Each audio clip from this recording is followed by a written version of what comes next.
배우 샤를리즈 테론은 자신과 7초간 키스하는 것을 경매에 내걸었고 실제로 낙찰받은 여성과 약 20여 초간 키스를 했습니다. 매드맥스의 퓨리오사, 분노의 질주의 사이퍼로 유명한 헐리우드 대표 생케 언니 샤를리즈 테론. 이분은 2009년 개도국 아이들을 돕는 자선 경매에 참여했죠. 당시 그녀는 월드컵 관람과 넬슨 만델라와의 만남을 포함한 남아공 여행 상품을 들고 나왔습니다. 이 남아공 투어 상품을 자선 경매에 올려 입찰을 시작했는데 근데 예상외로 입찰가가 약 4천만 원대에서 더 이상 오르지 않고 정체되었죠. 참고로 이는 바로 이전 경매에서 약 3억 원대의 입찰을 받은 제레미 피번의 경매와 비교하면 매우 낮은 수준. 자신이 참여한 자선 경매가 터무니없이 낮은 가격을 보이자 샤를리즈 테론의 승부욕이 타오르기 시작합니다. 개빡친 테론 누님은 비속어까지 섞어가며 여러분들 이것보단 더 잘할 수 있잖아요. 제레미 피번보다 낮은 가격이면 난 여길 떠날 수 없다며 입찰자들을 자극하기 시작하죠. 그리고 이 누님은 승부수를 던집니다. 바로 자신이 7초간 키스해주는 것을 추가로 경매에 건 것이죠. 즉석에서 자신과의 키스도 추가한 샤를리즈 테론. 결국 이 경매는 정체 상태에서 4배 오른 14만 달러, 약 1억 5천만 원대의 낙찰.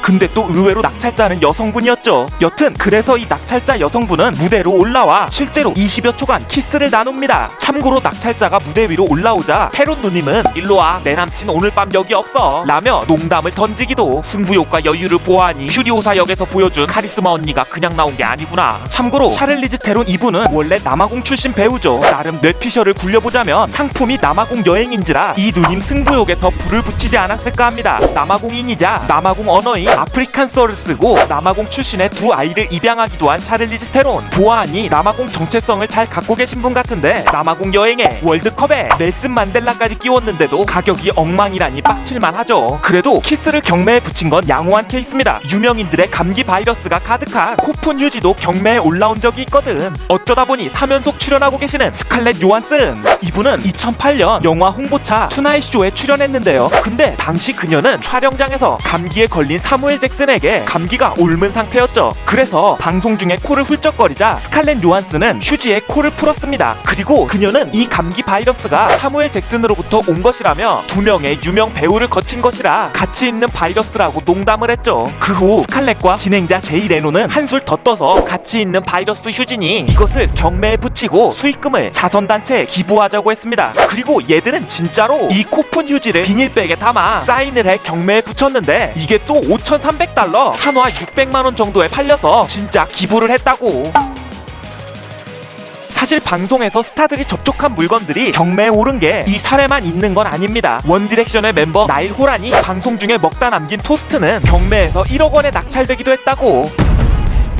그래도 음식이나 휴지처럼 물건을 파는 정도면 양호합니다. 공기를 파는 놈도 있거든. 실제로 이베이엔 이런 경매가 올라왔었죠. 유명인 공기의 첫 주인이 되세요. 이 병 안의 공기는 아마도 유명인과 직접 접촉한 공기를 포함할 수도 있습니다. 바로 브래드 피트와 안젤리나 졸리. 사연은 이러했습니다. 판매자는 2005년 영화 미스터 앤 미세스 스미스의 시사회 행사장에서 브래드 피트와 안젤리나 졸리가 지나갈 때 바로 그곳의 공기를 병에 담았답니다. 그래서 그들과 접촉하거나 그들의 숨이 포함된 공기일 수 있다며 경매에 붙인 거죠. 물론 판매자도 브란델리나 커플과 직접 접촉한 공기가 아닐 수도 있다고 적긴 했습니다. 하지만 그들과 인접한 바로 그곳에 공기를 담았다며 경매에 올렸고 실제로 한화 약 60만원 정도에 낙찰됐다고. 브래드 피트 못지않게 잘생긴 디카프리오 형님. 이 형님은 반대로 공기가 없는 곳으로 가는 걸 팔아먹었습니다. 바로 디카프리오와 함께 가는 우주여행 상품. 헐리우드 리포터에 따르면 한 자선 행사에서 디카프리오의 옆자리에 앉아 함께 우주여행을 하는 상품이 180만 유로, 약 한화 17억 원 정도에 낙찰됐다고 하네요. 원래 이 우주여행 상품 가격은 2억 원 정도라고 하니 디카프리오 옆자리 프리미엄이 최소 10억 이상은 되는 것 같군요.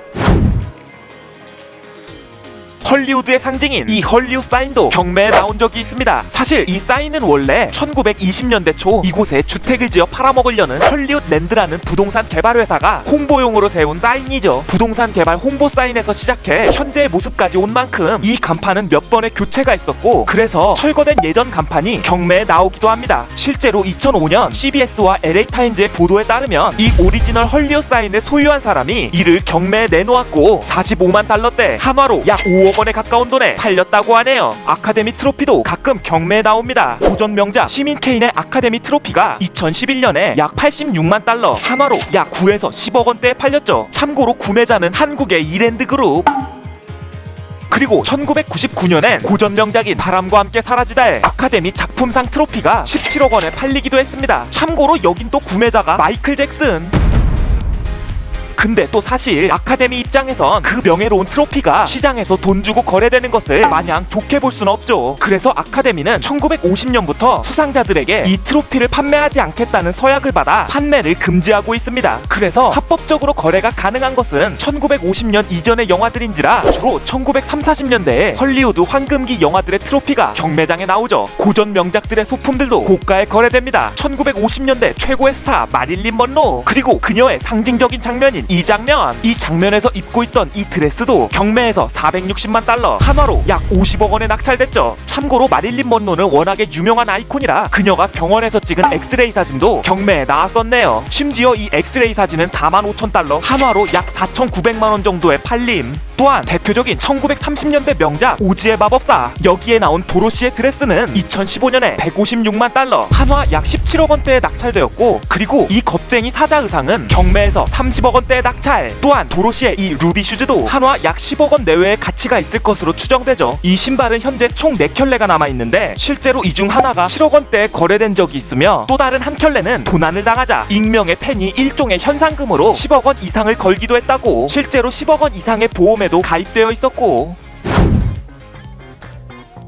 사실 70년대 이전만 해도 영화 소품을 전문적으로 거래하는 사람들은 그리 많지 않았다고 합니다. 대부분 포스터나 카드 같은 것을 수집했다고 하죠. 하지만 한 헐리우드의 영화사가 위기에 처하자 쓰지 않는 소품들을 죄다 경매에 붙였고, 이 사건이 바람을 일으키고 분위기를 바꿨다는 의견들이 많습니다. 그 영화사는 바로 한때 시대를 풍미하며 헐리우드 전설로 군림했지만 이후 급격히 쇠락해 파산 위기와 타이틀 가뭄에 시달리는, 하지만 그렇다고 또 죽지는 않고 좀비 같은 생명력을 보여주며 계속 부활하고 있는 MGM. 이 MGM은 이미 1960년대 말에도 사정이 그리 좋지 않았죠. 그리고 1969년 이 MGM을 살리기 위해 새로운 사장이 부임합니다. 그리고 위기를 맞은 회사의 사장 눈엔 수십 년 된 소품 창고가 들어오죠. 이 거대한 창고에는 영화 촬영을 위한 차량, 배, 마차, 가구, 3천여 종의 소도구, 35만 벌의 의상 등 수십 년간 쌓아놓은 물건들이 가득했습니다. 그리고 위기에 처한 MGM은 이 방치된 물건들을 경매에 붙이기로 하죠. 1970년 당시 이 소식을 전한 국내 언론 기사를 보면 존폐의 기로에선 MGM이 쓰지 않는 모든 물건을 내놓았고, 배너, 바람과 함께 사라지다, 오지의 마법사 등 명작들의 물건들도 전부 경매에 붙여지는 신세라고 당시 분위기를 전했네요. 위기의 상황에서 시작된 경매지만 의외로 이는 성공적이었습니다. 당시 인식에 비하면 상당히 좋은 가격을 받았고, 창고에 그냥 방치되어 있던 역사적인 물건들이 본격적으로 대접을 받기 시작했다는 평이 있죠. 물론 부정적인 의견도 많습니다. 영화사의 역사적인 물건들이 뿔뿔이 흩어져 상품으로서 거래되고 개인의 손으로 들어가게 되거나 분실돼 이를 안타까운 사건으로 보는 사람들이 많죠. 여튼 이 사건이 전문적인 소품 경매를 본격적으로 시작하게 한 사건으로 보는 의견들이 많이 있습니다. 위기에 처한 한 회사의 몸부림이 의외의 결과와 의외의 문화를 가져왔다고도 할 수 있죠. 실제로 앞서 소개한 도로시의 드레스와 신발, 사자 의상 등의 물건들이 창고 밖으로 처음 나와 거래되기 시작한 것도 바로 이때. 그리고 이렇게 시작된 경매는 오늘도 논란과 순기능 속에서 계속되고 있죠. 지나친 상업화와 광기, 역사적 물건의 개인 소장과 분실 문제 등 경매에 대한 부정적인 이슈와 영화를 더 가까이서 만나고 싶은 영화광들도 만족시키고 자선 행사도 하고 추가 수익도 얻고 그 물건의 가치를 제대로 사용해 모두에게 이익이라는 경매 긍정론, 말도 많고 탈도 많은 그 역사는 현재도 계속되며 오늘도 경매는 진행 중입니다.